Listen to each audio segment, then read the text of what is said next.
spells, the pretense of wonder drawn by parodies dressed in well-made cloth. I divulge in the dance that melts one world to another. Through these dances our bodies as flesh transposed with magic summoned from a raging stream of arcane noise, spilling forth from every orifice and every end of the form. You manifest desire and become a beacon of dreams, not only of your own, but those of 1,000 shrieking souls seeking your body as an outlet. Pragmatic are the civilized. If you want a change in destiny, bring me flesh. That would serve some utility to those who just want results, yes? The skin of those you wish to mimic, and I'll craft it onto your shape. A new identity will be birthed. Only the flesh. The mind is not of the same clay, so may find itself anchored to the past, despite best intentions. Though the body can open rooms of the mind where they were once locked, pleasure and pain being the first doors to loosen, alleviating or exaggerating the carnal. But your deeper self, how you move and how you react, your trauma and your pleasures from the past, these will stay. I find humor in the desperation of the civilized to escape their fates. One would think such a privileged lifestyle should back docility, content with your luxuries. Yet the deluge of souls who come for my services attest to a different world. Once such recent arrival was a demon of translucent red, smacked of all the despairs of your society. His every fiber rebelled against the rigid hierarchy of your world and sought escape. Throwing vestiges of most regal flesh to my feet, I went to work, sewing and tearing where I needed. This man willed himself into a prince, and I had helped him on his path. Now the winds grow fierce, and the storm clouds gather. Monster will taste vengeance in its waning.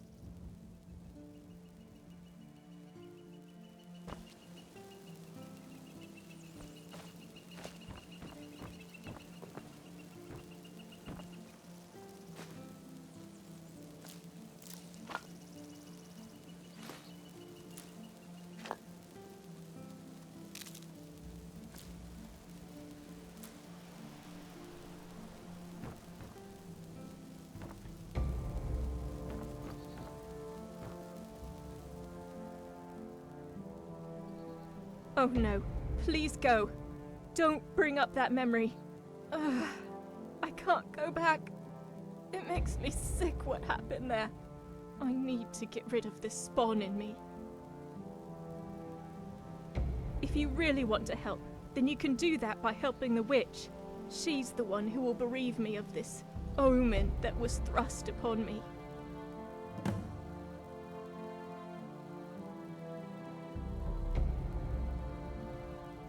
More so than I am already, death would be a welcome release. I came here with the notion of my demise at the back of my mind, and it was comforting. That either way, through her getting rid of my child, or me passing on, I would find peace. I just hope now, since I've made it this far, that it's the former.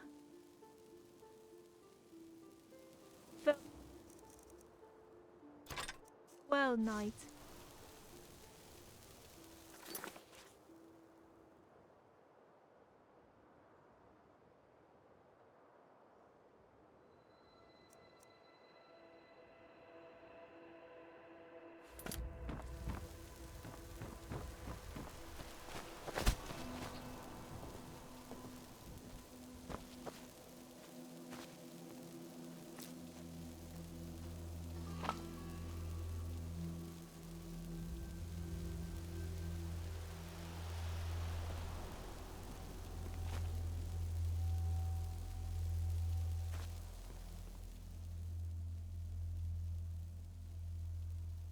I desire to be a mother.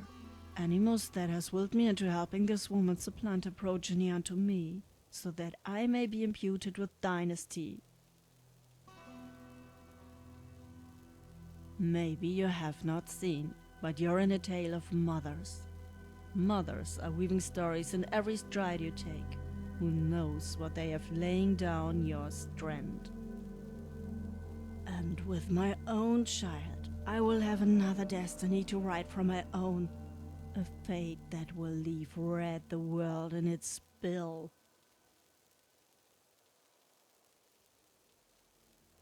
An age has passed since my time with those naive dreamers, letting the wind carry them along with nary a care.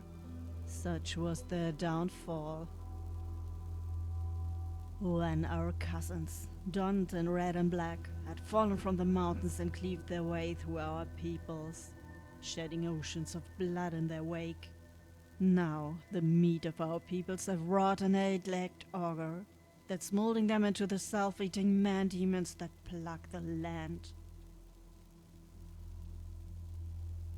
I have made concert with the feathered women of yore, engaging in song, synchronized, to soothe the land, birthing efficient Eden out of a frozen waste.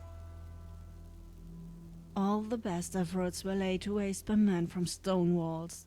Civilization had come to bring us to heel, the hegemony that seeks to oust all competitors. They have owned their methods in combating your kind. I have owned my own. Where they are bold and terrifying, I find the opposite to be more alluring, serving a more palatable meal. Subversion, through hope, love, and desire, can render the wealthiest a beggar, all through their own doing.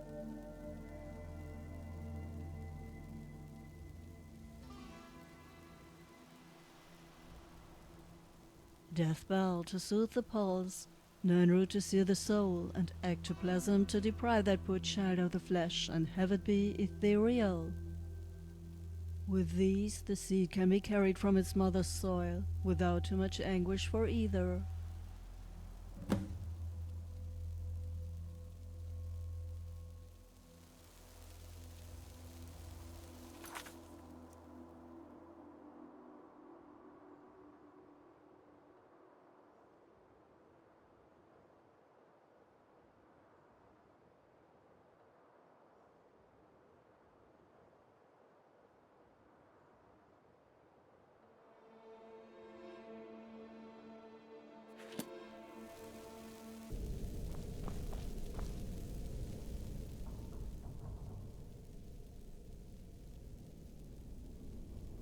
Sounds grisly and very dangerous.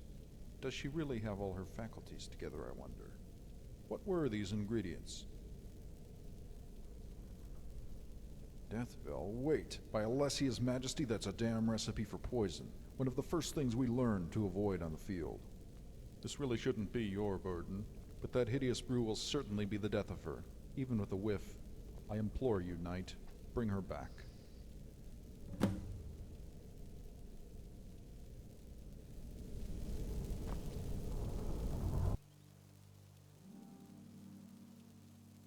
When we were young, my sisters and I used to play as witches, pretending to curse those who annoyed us, and having our first taste of fashion with the rugs.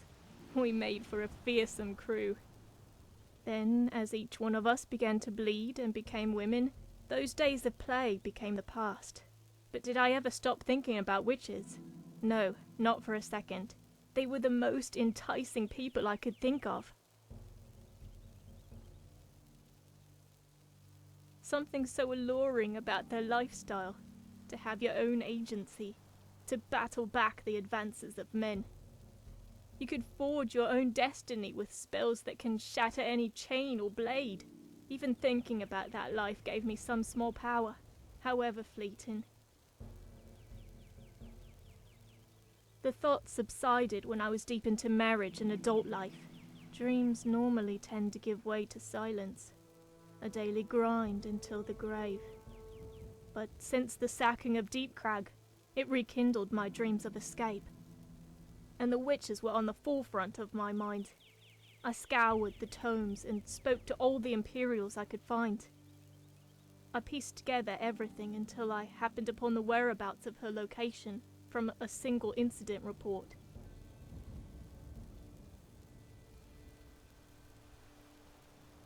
What? How? She's been nothing but good to me since I got here. Why hasn't she killed me already?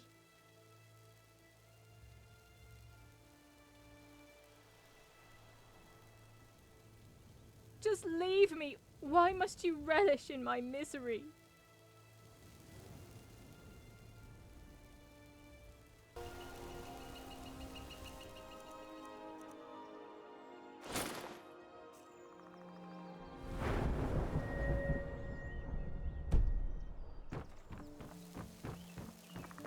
Hello?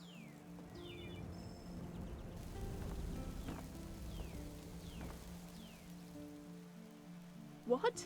How? She's been nothing but good to me since I got here. Why hasn't she killed me already? You're telling the truth, aren't you? I saw her using some death bell, and I sure know that's not something you want in your body. Well, if I can't get rid of it any other way, I may as well die, right? No, I can't. Please, Knight. I just want to get rid of this child and live a normal life. I don't want to die. If I give birth to it, I know I'll lack the conviction to do anything after.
Cuidado com esse fogo.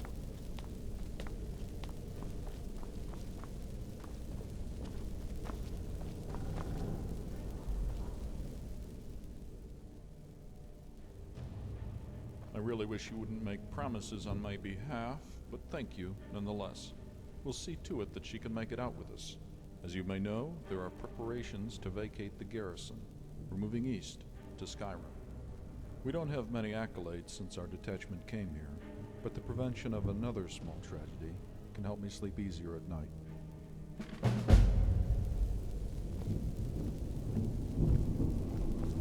I owe you my life, Knight. Forgive me for all that I've put you through.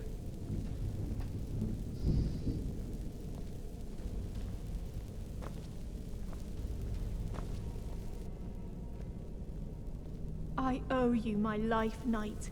Forgive me for all that I've put you through. Yes, a very large one. My parents had a lot of girls, too many for my father. Must have burned through his heart, knowing he never had a son. And he loathed every moment of our presence. He called it a curse, that his name would never continue. Girls don't continue family names, don't you know? We get the names of our husbands, tying us to another family, while abandoning our own. Mother had fallen dreadfully ill upon her 12th child. Never saw it through. My sister came too early, and my mother's body couldn't bear it. My father regressed further into himself, lamenting the fact that his family's name was dead, and made sure to remind us that we were the cause. When he married us off, It was both the best thing I could think of and the worst. Being outside, in new places, and forming new relationships, all things denied when I was with him. He had to make sure I was chaste before the wedding, lest I disappoint my suitor. No. And with this child, gods, he'd rip it straight out of me and would make sure to bury me in some far-flung ditch somewhere, so I wouldn't ruin his name further. He hates the orcs more than any man. I couldn't imagine telling him of my condition. We haven't spoken, nor have I had any intention to do so.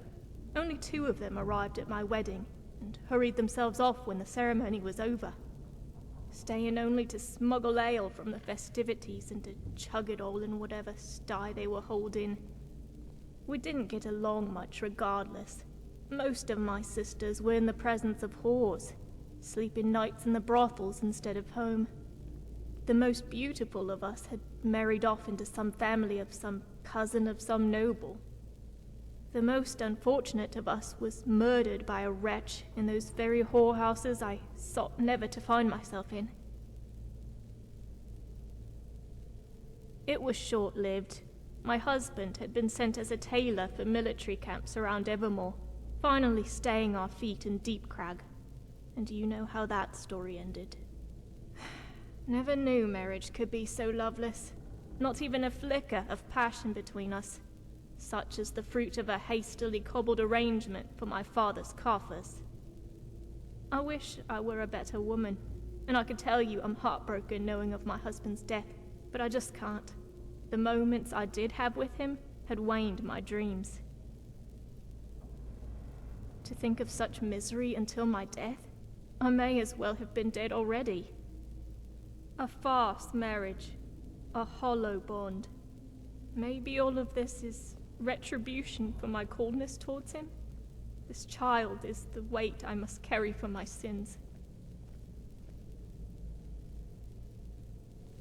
Farewell, knight.